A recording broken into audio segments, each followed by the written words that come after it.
Ang sodium ay isang uri ng tinatawag na electrolyte. Nakatutulong ito para maibalik ang nawalang fluid sa katawan.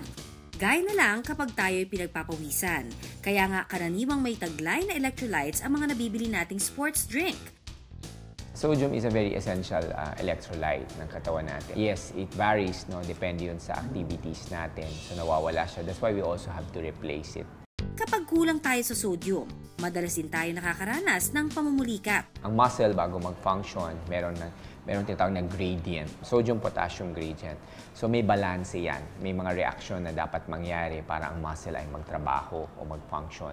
Ang paggamit ng iodized salt o yung mas pinong klase ng asin, nakatutulong din para makaiwas sa paglaki ng ating thyroid gland. Ang kadalasang tawag natin dito, goiter. Inirekomenda ng Department of Health ang paggamit ng iodized salt kaysa sa rock salt o yung klase ng asin na mas malalaki ang butil. Ayon sa mga eksperto, sapat lang na kumukonsumo ng 2,000 mg ng sodium kada araw. Katumbas ito ng isang kutsaritang asin. Pero tandaan natin na ang sodium hindi lang nakukuha sa asin, kundi sa halos lahat ng klase ng pagkain. Kaya nga kung hindi tayo maingat at mapanuri sa kinakain natin, napakadaling lumagpas sa limit na 2,000 mg ng sodium kada araw. Dapat kinoconsider din natin na it's the total sodium content ng kinakain natin, hindi lang siya sa asin. Although majority kasi or malaking bahagi ng salt per se is sodium. Halimbawa, alam niyo ba ng isang pirasong tinapay, mayroon ng halos 150 mg ng sodium. Ang isang pirasong hotdog naman, nasa 500 mg na ang sodium content. Samantalang ang isang slice ng pizza, mahigit 600 mg na taglay na sodium. Karamihan din sa mga dilata, mataas ang sodium content.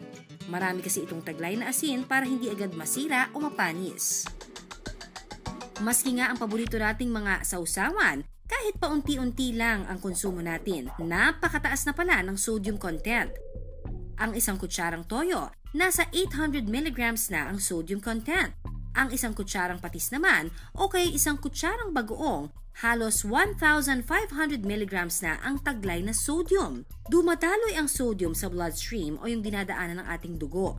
At kapag masyadong marami ang sodium natin sa katawan, kailangan din ng puso na magbomba ng mas maraming dugo para mapanatili ang balanse. Dahil dito, nagkakaroon ng high blood pressure o alta presyon ang isang tao.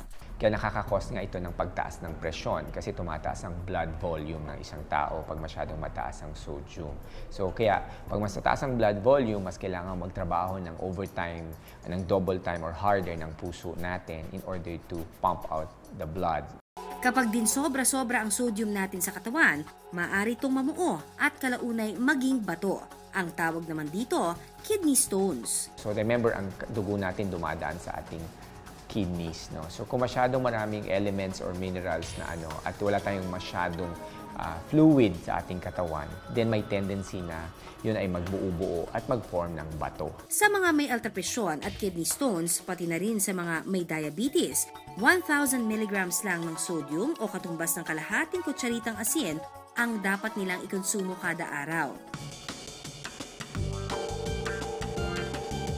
Kaya para makaiwas sa pagkonsumo ng sobra-sobrang sodium, una sa lahat, maging mapanuri sa mga produkto na inyong binibili.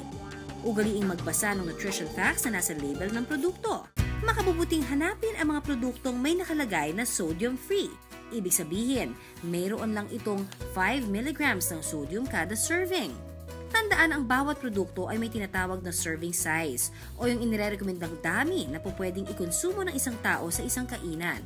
Kapag low in sodium naman ang nakalagay sa isang produkto, ibig sabihin, mayroon lang itong 140 mg ng asin kada serving. Kapag gumamit naman ng asin sa pagtimpla at pagluto ng pagkain, huwag nang magsawsaw sa toyo o patis. Tandaan din na may mga pagkain naman na natural na mababa ang sodium content. Gaya ng patatas na mayroon lang humigit kumulang 10 mg ng sodium kada piraso. Ang isang mangkok ng mani, mahigit sa 20 mg lang ang taglay na sodium. Ang mga gulay at prutas, natural na mababa rin ang sodium content. Mga Mga kapuso, sa totoo lang, sino ba naman ang gaganahan sa mga pagkaing matatabang? Kaya nga normal lang na gumamit tayo ng mga pampalasa gaya ng asin. Pero tandaan na gaya ng maraming bagay na kapag sobra ay masama, ang labis na pagkain ng maalat, maaaring mauwi sa mapait na kapalaran.